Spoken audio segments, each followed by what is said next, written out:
5 misconceptions about healthcare. Una nating sinasabi, may healthcare na ako sa company. Maganda na may short-term healthcare tayo, pero tandaan natin, itong benepisyo na to kaya tinawag na short-term kasi i-cover lang tayo habang tayo ay bata pa at employed pa.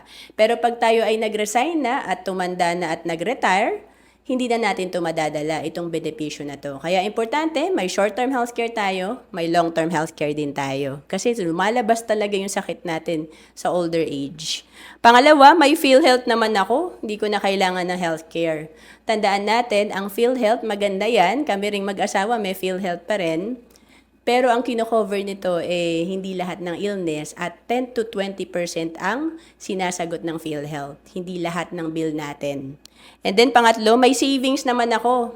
Maganda na may savings tayo, pero importante pa rin may insurance tayo, may healthcare tayo.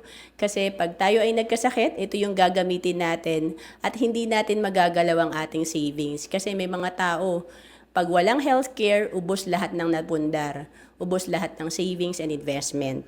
And then, pang-apat, ang mahal naman ng healthcare. Tandaan natin, mas mahal kung wala kang healthcare. Mas makakatipid tayo pag may healthcare tayo dahil iba yung may discount sa mga ospital, iba yung rates. And then, pang-lima, YOLO. Bata pa naman ako. Mas magandang kumuha tayo na healthcare habang tayo ay insurable, bata pa wala pang sakit. Kasi kahit na ikaw ay maraming pera, pag 60 ka na, 65, kung sakitin ka na, or kahit 40 ka pa lang, pero sakitin ka na, hindi ka na maaprubahan sa healthcare. Again, to know more about healthcare, comment ka lang.